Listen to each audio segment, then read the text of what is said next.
So guys, unboxing tayo ngayon.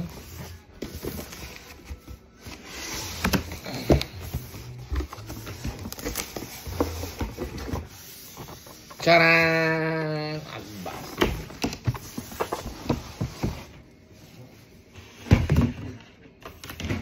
So ito ay Shoei helmet.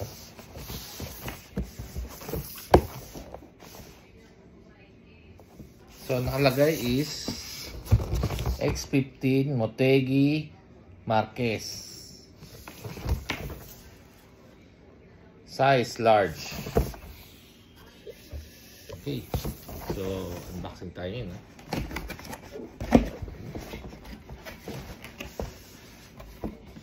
So inside the box is dry lens. Hindi na siya pinlock. Dati pinlock eh. Ngayon dry lens na. Yung anti-fog niya. Tapos ito. Yung takip niya pwedeng gawing tapunan.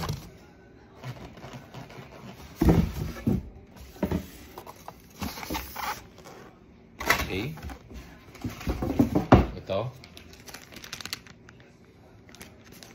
Chin curtain. Saka brit guard. Okay, wala na. So right now, unboxing tayo.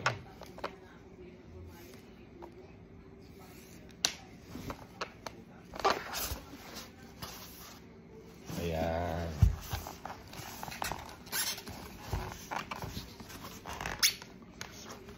So bakit mayroon siyang reflector dito?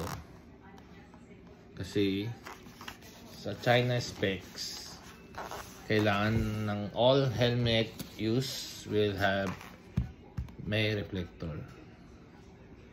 Ayan.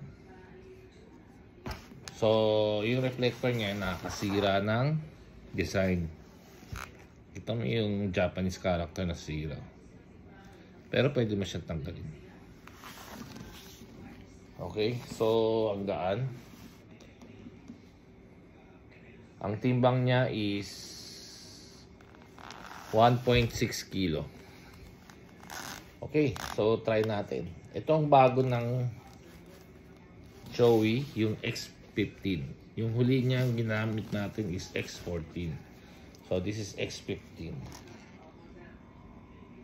Okay.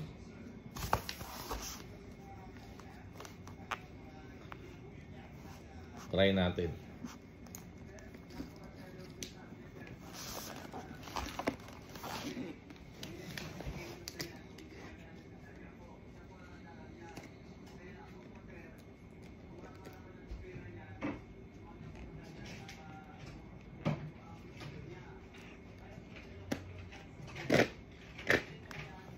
Ang bango. Ang bango-bango. Ang bango-bango.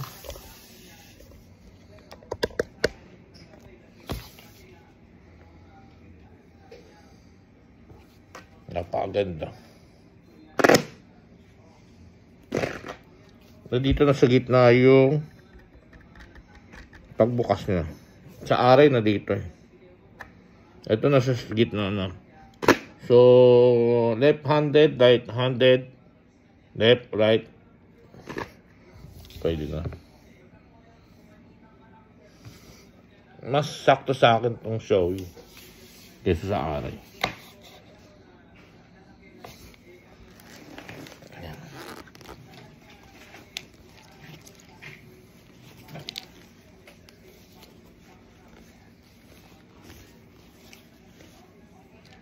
Japanese inspired. Yun lang. Thank you.